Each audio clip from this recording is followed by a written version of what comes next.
Israel, jangan ambil nyawanya orang tua.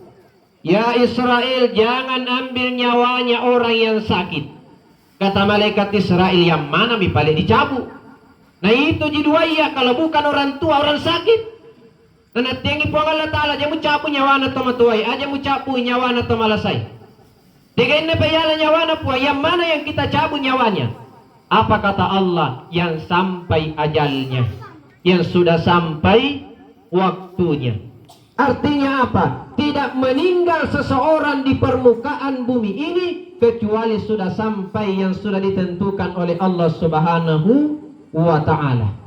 Jadi kalau kita berbicara masalah kematian, ada orang meninggal, yakini memang sampai di situ ketentuan Allah Subhanahu wa Ta'ala. Terkadang kalau kita bicara masalah kematian, pernah suatu ketika di kampung saya ada yang meninggal tiba-tiba sesudah sholat isya, karena dia itu tukang servis, pergi di Indomaret beli data. Karena ada yang dia servis, dia mau lihat di YouTube, sehingga dia sapa semua teman-temannya. Ternyata jam 10 malam sementara servis langsung sakit rasa dadanya, meninggal. Sehingga tersebar berita bahwa meninggal si Anu. Semua orang bilang, wah tidak mungkin, nah baru sangat ketemu di Indomaret beli data jam 9, masa jam 10 meninggal ini? Wih, ribut. Saya tanya, Pak, jangan kaget kalau ada orang barusan kita lihat lewat lantas meninggal, itu biasa. Kapan hidup pasti mati. Itu yang perlu kita kaget. Kalau lama meninggal, tiba-tiba bangun mas servis. Nako silalon nama sesak natap pamate, wah biasa ya tuh Pak, tahu tuh.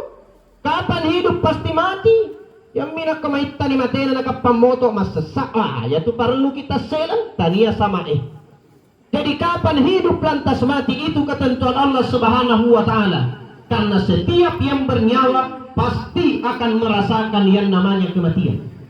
Dan kalau kita berbicara masalah kematian, 3 yang tidak bisa disesali. Karena itu bukan kemauan manusia. Ini adalah kehendak Allah Subhanahu wa Ta'ala. Yang mana itu? Yang pertama, sebab kematian. Kapan ada orang meninggal dengan sebab tertentu, yakini memang begitu sebab kematiannya. Banyak juga itu terkadang meninggal kianu. Nah bilangan tidak nabawa ke rumah sakit, itu tahu dulu yanu parah sakitnya, sehat tidak di rumah sakit. Meninggal kianu, kecelakaan dari motor. Nah bilangan kepegitong ini motor, nah tidak beres penglihatannya. Karena tidak pergi, tidak mati.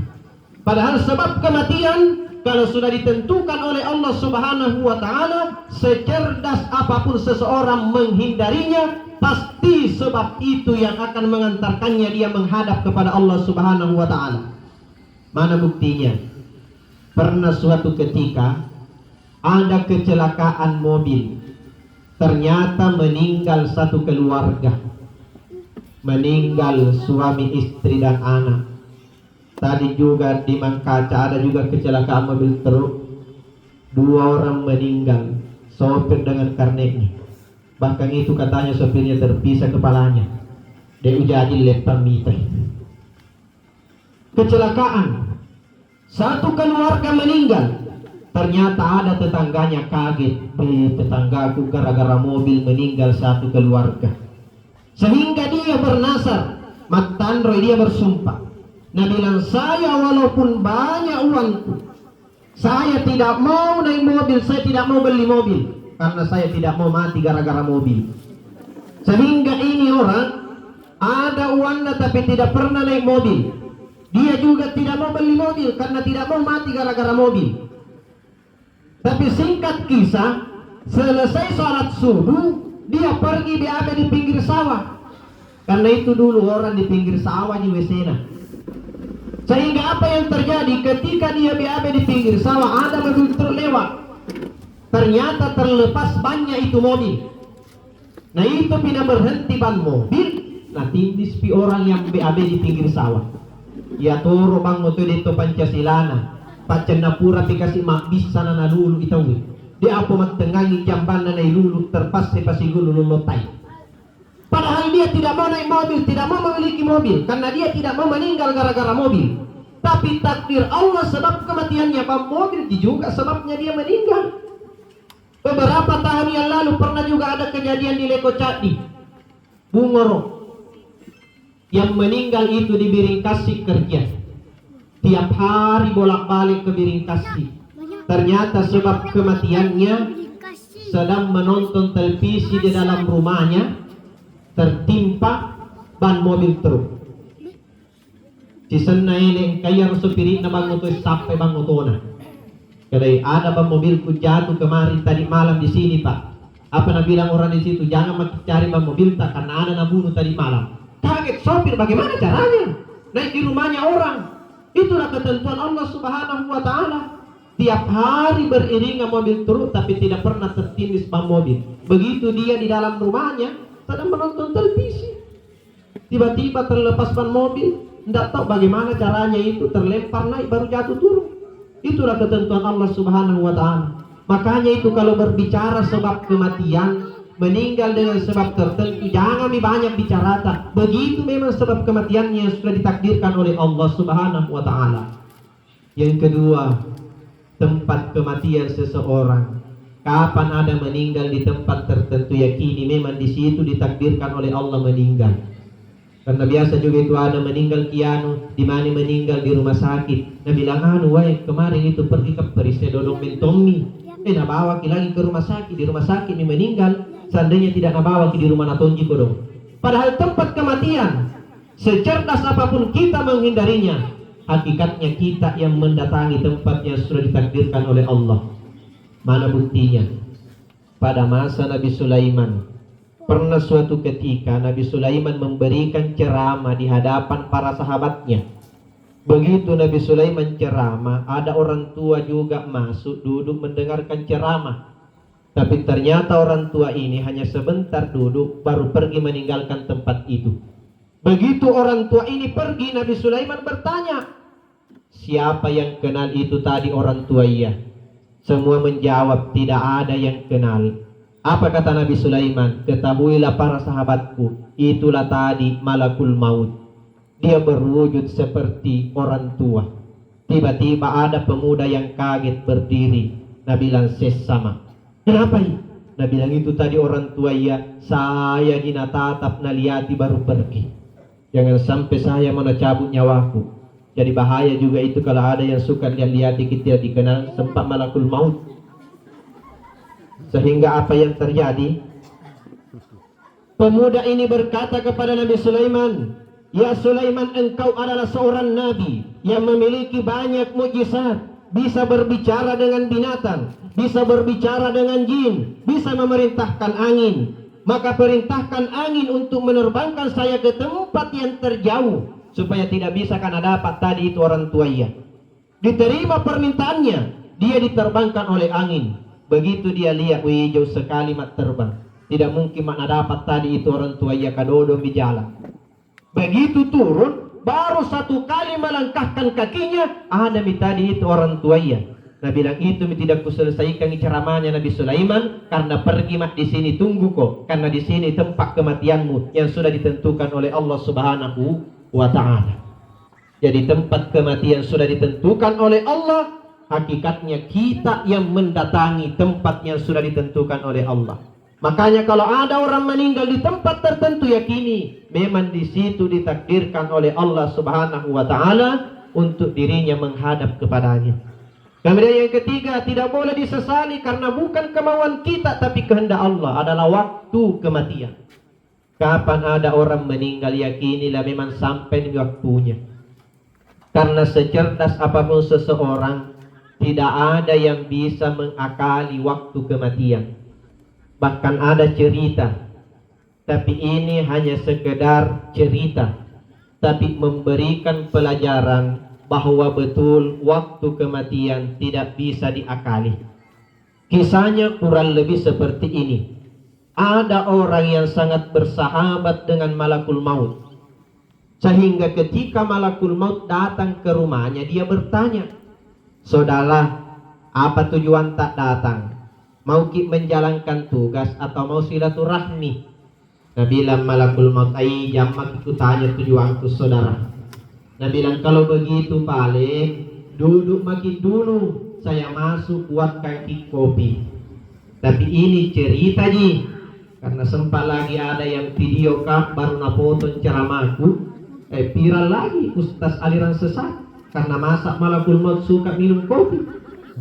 Padahal ini cerita ji, karena dia bersahabat dengan malakul maut, dia tanya, saudara duduk makin dulu, saya masuk buatkan kopi. Begitu masuk nak buatkan kopi malakul maut, nah kasih obat tidur itu kopinya malakul maut. Begitu keluar na minum malakul maut, obat tidur, tertidur betul ki.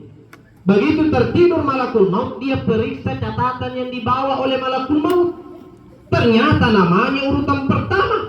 Nah bilang teteh, cedek kana kelo. Mau paling cabut nyawa aku tidak bilang-bilang ini. Sehingga dia ubah itu catatan. Dia pindahkan namanya ke urutan terakhir. Begitu malakul maut terbangun, Nabi bilang, saudara, banyaknya nih rumah yang saya datangi, tidak ada yang kalah dermawan ki, karena kita pi yang jamu kak kopi.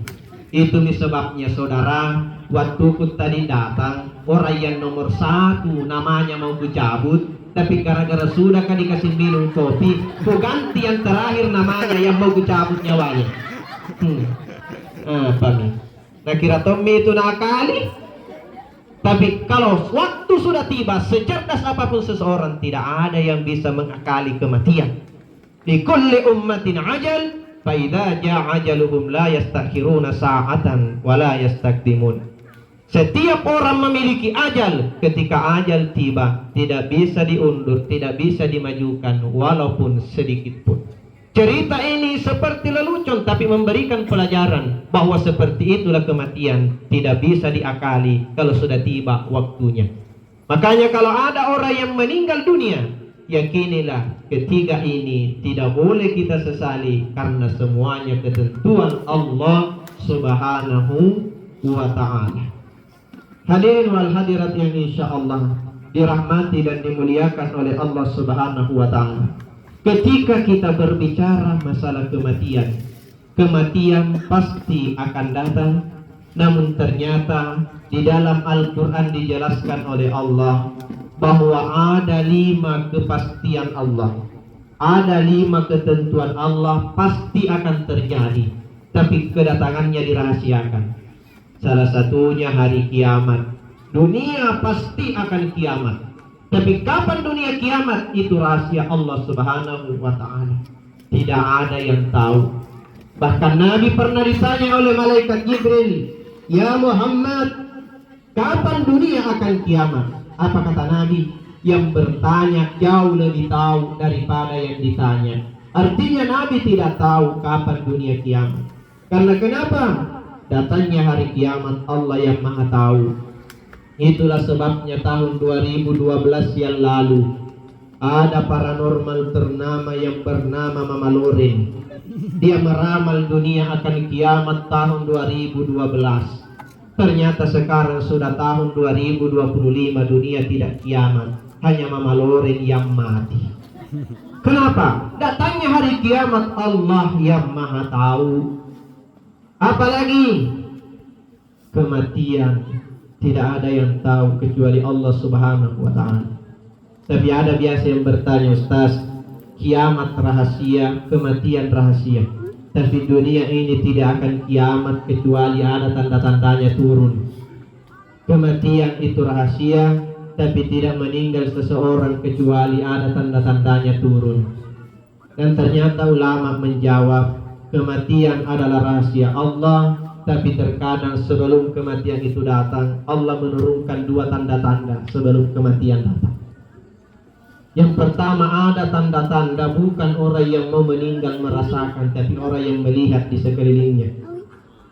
Kemudian yang kedua, ada tanda-tanda memang orang yang mau meninggal merasakan tanda-tanda itu. Dan keduanya sering saya buktikan. Yang pertama, ada tanda-tanda orang yang melihat di sekelilingnya. Saya pernah buktikan, saya pernah diundang memberikan ceramah takziah seperti pada malam hari ini. Ternyata yang meninggal itu anak muda kecelakaan dari motor. Ternyata sebelum saya memberikan ceramah, ada kakeknya bisik, "Kak Ustaz, saya belum meninggal cucuku, ku tahu bilang mau mina tinggalkan." Kenapa bisa ditahu Pak Haji? Nah bilang, ini cucuku ketika dia keluar rumah mau pergi naik motor, saya sudah tidak lihat lagi kepalanya. Jadi tanda-tanda itu kapan ada orang kita lihat sudah tidak dilihat kepalanya. Ai tahu dia nama itu. Kanya balik-balik memang makin lihat samping masih ada semua di kepalanya. Oh, iya kan bisa tanda-tanda itu saya pernah buktikan kebenarannya.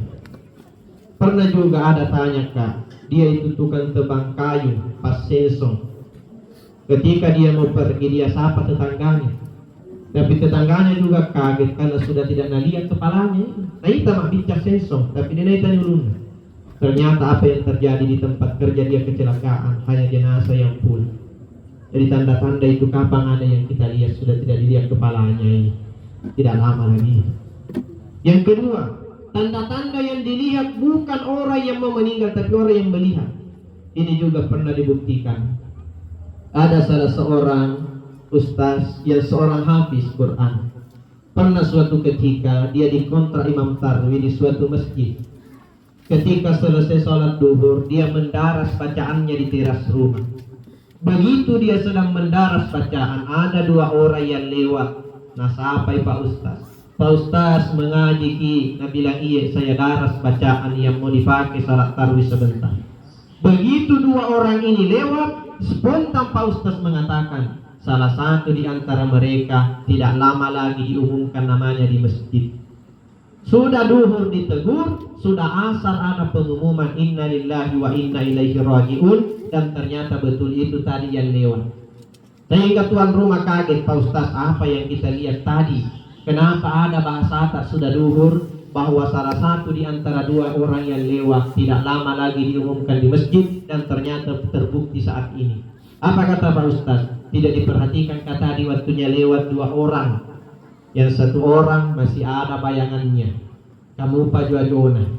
Tapi itu yang diumumkan di masjid waktunya tadi lewat, tidak ada itu bayangannya deh naga Juajona. Jadi tanda-tanda juga itu kapan ada yang sudah tidak ada bayangannya, tidak lama lagi itu. Kemudian yang kedua, tanda-tanda yang dirasakan oleh orang yang mau meninggal bukan orang yang melihat. Ini juga pernah saya buktikan. Kurang lebih 3 tahun yang lalu ada yang meninggal dunia, orang tua sahabat saya.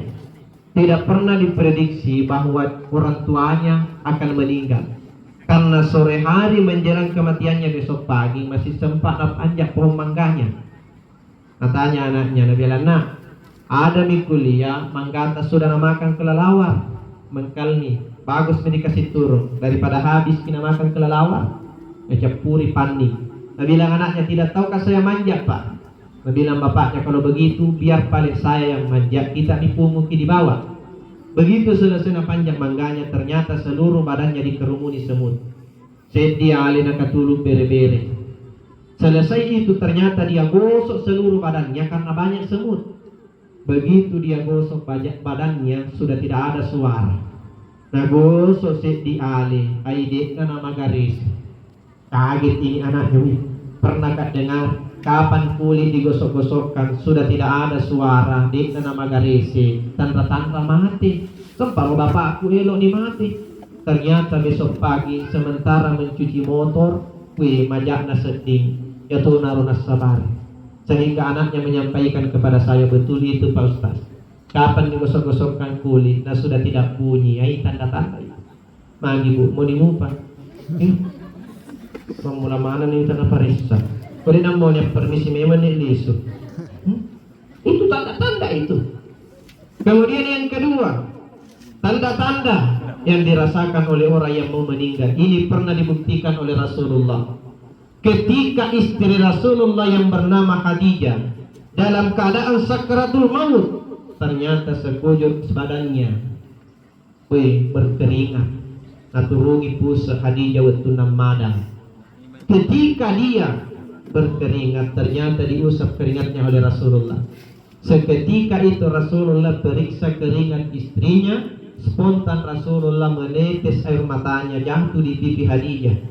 Maka Khadijah bertanya, "Ya Muhammad, apakah sekarang engkau sudah membenciku karena saya sudah sakit?" Apa kata Nabi? "Wahai istriku, cintaku kepadamu tak pernah pudar. Tapi ada sebab air mataku menetes, tidak boleh saya sampaikan." Apa pesan yang dapat kita petik? Rasulullah mengatakan, ada sebab air mataku menetes, tapi tidak boleh saya sampaikan. Ini adalah pesan kepada kita bahwa ketika kita menjenguk orang yang sakit, sekalipun kita tahu bilang parah sakitnya, sekalipun kita tahu bahwa tinggal menunggu waktu, tidak boleh ditanya orang yang sakit. Ini adab. Nabi ditanya oleh istrinya, "Kenapa dia menangis?" Kata Nabi, "Ada sebabnya, tidak boleh kutanya." Ini pelajaran. Kalau menjenguk orang sakit, jangan sampaikan orang yang sakit itu. Karena banyak tong itu pergi menjenguk orang sakit. Kenapa makin saudara? Nabi bilang, 2 malam aku di rumah sakit. Apa Nabi bilang dokter? Nabi bilang dokter sakit begini kak. Langsung dibilang, iya seperti penyakitnya itu di depan rumah dulu pak. Kenapa itu depan rumah tak bu? Sapok Nabi bilang 3 malam di rumah sakit dan meninggal. Jantung atau mana saya tahu. Makanya itu, kalau kita menjenguk orang yang sakit sekalipun ditahu, tidak boleh ditanya. Berikan semangat, berikan motivasi kepada mereka. Itu dicontohkan oleh Rasulullah. Sekalipun istrinya bertanya, dia tidak mau tanya istrinya. Yang menjadi pertanyaan, kenapa Rasulullah tahu istrinya tidak lama lagi meninggal ketika dia periksa keringatnya? Ternyata Nabi periksa keringat istrinya sudah tidak asing lagi. Itu tanda-tanda kapan ada orang yang berkeringat tidak asing lagi rasanya keringatnya, tidak lama. Ini juga tanda-tanda yang dirasakan oleh orang yang mau meninggal dunia. Tapi ketika kita berbicara masalah kematian, orang yang hebat mati bukan orang yang tahu kapan dia meninggal dunia. Tapi orang yang hebat mati adalah mereka yang mempersiapkan dirinya untuk menghadapi kematian. Bagaimana cara kita mempersiapkan diri menghadapi kematian? Tidak ada yang lain kecuali dengan memperbanyak bekal-bekal amal kebaikan. Karena itulah yang akan menemani kita di alam kubur. Ketika seseorang meninggal dunia, 3 yang mengantar ke kuburan, 2 yang kembali, 1 yang tinggal menemani. Ketika seseorang meninggal dunia, diantar oleh hartanya, diantar oleh keluarganya, diantar oleh amalnya. Secinta apapun keluarganya, tidak ada orang yang sampai saat ini rela tinggal menemani keluarganya di alam kubur. Secinta apapun seorang istri kepada suaminya, dia berjanji sehidup semati. Tapi ketika suaminya mati, belum ada orang yang mau dikubur berdua sama suaminya. Biasa mati lah kaina, menangis merang-rang, bapak kenapa ditinggalkan mau dimandikan suaminya, mandikan juga. Begitu diantar ke kuburan dikasih ikut juga, kasih turun kak. Begitu ditanya, kasih turun kak, jangan. Atau coba banyak. Makanya itu persiapkan bekal untuk menghadapi kematian, karena hanya amal-amal kebaikan yang menemani kita di alam kubur. Yang menjadi pertanyaan, amalan apa yang bisa menjadi bekal kita di alam kubur? Ternyata ulama menjelaskan ada beberapa bekal yang harus kita persiapkan saat ini. Yang mana itu? Yang pertama, perbaiki salat 5 waktu.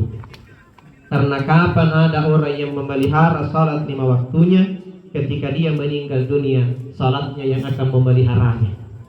Kenapa? Karena 5 waktu salat itu akan memberikan syafaat di hari kemudian nanti. Yang pertama, salat duhur. Kapan orang meninggal dunia dimasukkan ke dalam kubur, pasti akan ditanya oleh malaikat Munkar dan Nakir. Tapi orang yang bagus salat duhurnya semasa hidup di dunia, datang salat duhurnya menjawab pertanyaan malaikat Munkar dan Nakir. Kata salat duhurnya, naumatal arush, tidurlah engkau seperti tidurnya pengantin baru, biar saya yang menjawab pertanyaan malaikat Munkar dan Nakir. Makanya Kalau mau selamat dari pertanyaan malaikat mungkar dan nakir, pelihara salat duhur. Yang kedua, salat asar. Nanti di akhirat di padang mahsyar, jarak matahari di atas kepala kita hanya 1 jengkal. Sekarang di bumi, jauh sekali. Tapi begitu panas matahari, tidak ada orang yang bisa tahan berdiri di bawah teriknya panas matahari. Padahal jauh. Bagaimana nanti itu di padang mahsyar hanya 1 jengkal di atas kepala. Tapi orang yang bangun salat asarnya semasa hidupnya, salat asarnya yang akan menjadi payung baginya, sehingga dia tidak merasakan panasnya matahari di padang mahsyar. Makanya pelihara salat asar. Kemudian nanti di padang mahsyar, saking panasnya matahari semua orang kehausan. Bahkan dijelaskan di dalam riwayat, saking panasnya banyak orang yang tenggelam dengan keringatnya sendiri. Itu sebabnya ada riwayat juga yang menjelaskan bahwa orang yang rajin azan di masjid nanti di akhirat akan panjang lehernya seperti jerapah yang rajin azan di masjid. Cuma ada manfaatnya. Kenapa? Karena dia tidak akan tenggelam dari keringat di padang mahsyar nanti karena panjang lehernya. Karena panas matahari semua orang berkeringat, maka semua orang kehausan. Tapi ada orang yang tidak akan pernah merasakan kehausan, adalah mereka yang bagus salat maghribnya semasa hidup di dunia. Karena salat maghribnya akan datang memberikan dia air minum dari air telaga Al-Kautsar. Dan kata ulama, siapa yang meminum air telaga Al-Kautsar walaupun hanya seteguk, 2 keistimewaan yang dia dapatkan. Yang pertama, tidak akan pernah haus hingga dia masuk ke dalam surga. Dan yang kedua, dia akan kembali muda seperti umur 17 tahun. Itu sebabnya ada juga riwayat itu menjelaskan, tidak ada nanti orang tua masuk surga.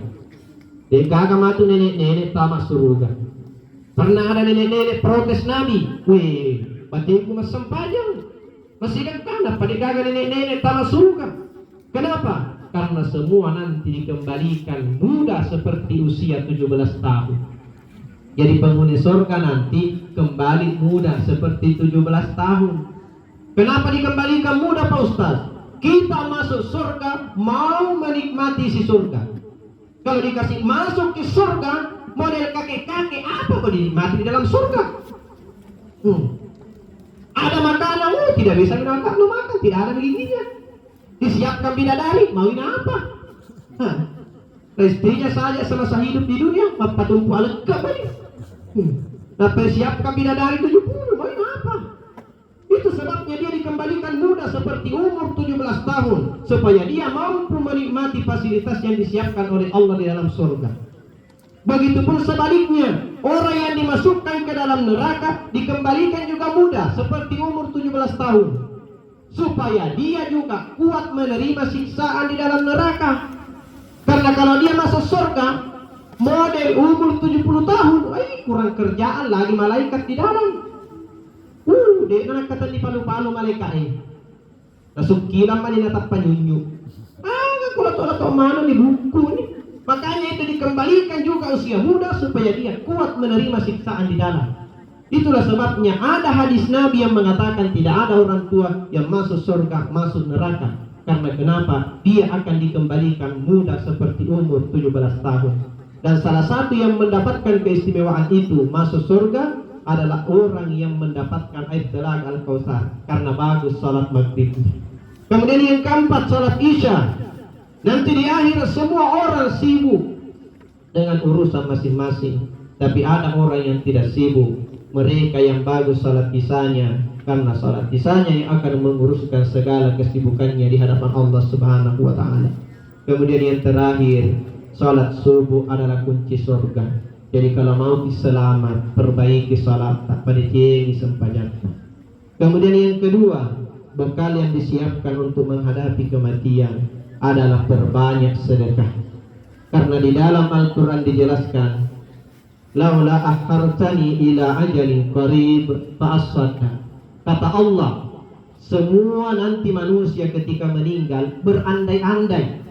Dia berkata, ya Allah, seandainya bisa kau kembali ke dunia, kembalikan. Kata Allah, mau kau kembali apa lagi? Nabi bilang, mau kau kembali bersedekah. Ibnu Qayyim al-Jauziyah berkata, kenapa manusia mau kembali bersedekah? Dia tidak mau kembali untuk salat, tidak mau kembali untuk haji, tapi mau kembali untuk bersedekah. Ternyata Ibnu Qayyim al-Jauziyah menjelaskan, karena sedekah itu luar biasa manfaatnya, keistimewaannya. Yang pertama, orang yang gemar bersedekah pasti akan mudah menghadapi sakaratul maut.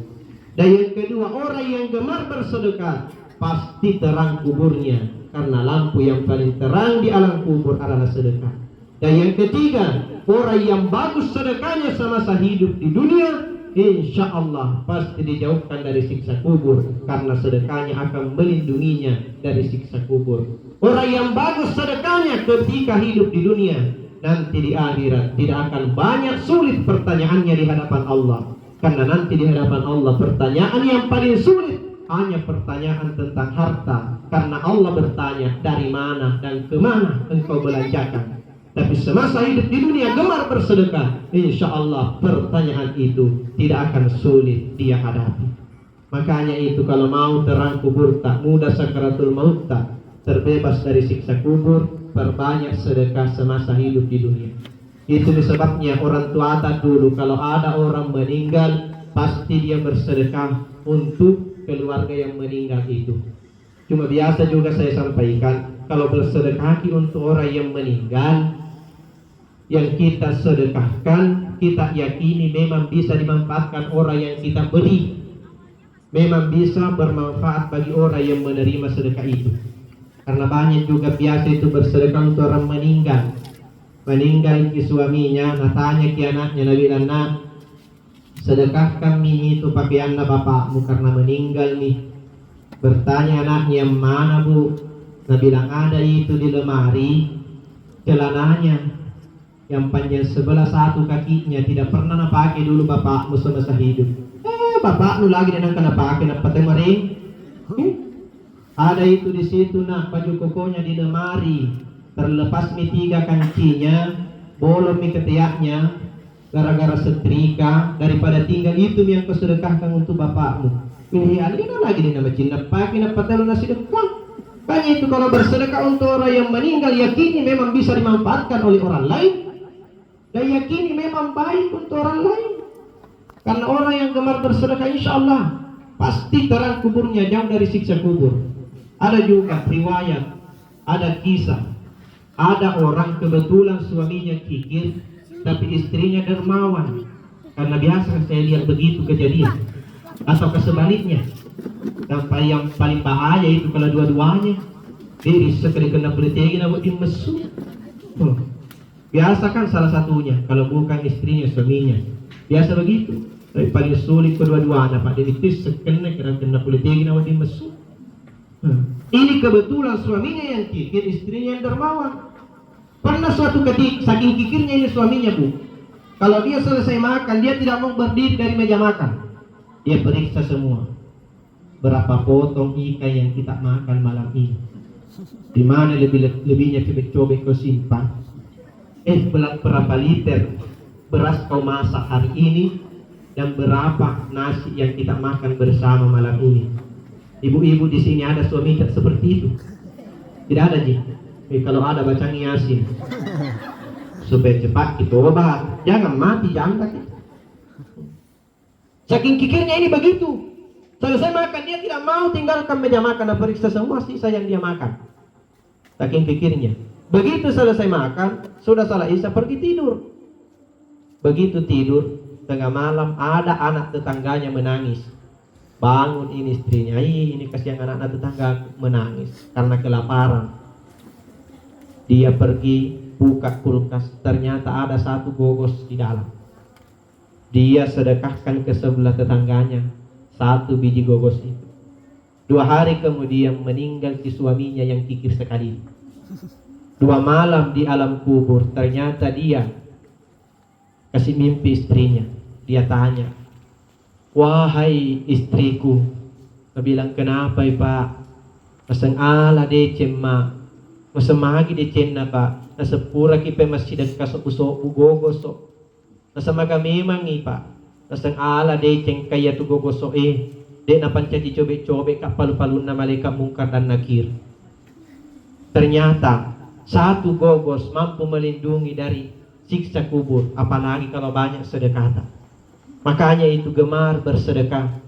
Bahkan salah satu amalan bisa sampai pahalanya kepada orang mati, pahala sedekah. Makanya itu jangan ragu untuk bersedekah untuk orang yang sudah meninggal. Termasuk acara seperti ini, kita menyiapkan hidangan, insya Allah diniatkan pahala sedekah untuk almarhum itu sampai. Makanya itu kalau ada acara seperti ini, acara tahlilan, makanan yang kita siapkan itu seleranya orang yang mau makan, bukan seleranya orang mati. Banyak juga itu acara kematian yang dia siapkan seleranya orang mati, bukan seleranya orang yang mau makan, sehingga tinggal di makanan. Padahal itu yang kita siapkan seleranya orang yang mau makan. Bahkan pernah ada kejadian, kebetulan di kampung itu kalau ada meninggal, dibacakan doa selama 7 hari. Istilahkan nabacanya sosona. Ternyata kebetulan yang meninggal itu semasa hidupnya hobinya konro. Sehingga 7 hari dibacakan doa oleh Pak Imam, konro terus. Baru imam yang baca doa umur 70 tahun. Selesai 7 harinya masuk ke rumah sakit Pak Imam. Biar cerita tidak bisa tahu. Datangi Pak Kua jenguki Pak Imam, kenapa ki? Ada warga aku meninggal. Kenapa itu warga tak meninggal? Dia bilang hobina konro. Kenapa bi? 7 hari karena panggil baca doa, nak kasih makan konro. Begini kejadian. Apa dia bilang Pak Kua? Ala decip itu ngeson disuruh mak baca. Kasandena cukup ke 10 hari. Ini lah betul. Jadi itu yang kita siapkan seleranya orang yang mau makan, bukan seleranya orang mati. Kalau perlu itu tanya orang yang kita undang, apa hobita, apa selerata, itu yang kita siapkan. Kalau bilang jalan kote, ya jalan kote yang kita siapkan. Makanya itu masyarakat biasa saya tanya, ambil memang itu nomor WA-nya Pak Imam. Supaya kalau mau dipanggil ke rumah tak baca doa, tanya memang Pak Imam, mau kau undang kita baca doa, apa yang kusiapkan ini? Nah balas itu Pak Imam, ada makanan yang disebut spaghetti, hamburger, pizza, itu siapkan nggak? Imam balalato bangsa. Kata liwat-liwat to, sekalian dikasihkan kesempatan liwat-liwat to permintaan. Karena itu yang kita siapkan seleranya orang yang mau makan. Karena kenapa? Semakin bermanfaat, semakin habis, semakin banyak pahalanya sampai kepada almarhum. Karena yang kita harapkan tinggal pahalanya. Hadirin wal hadirat yang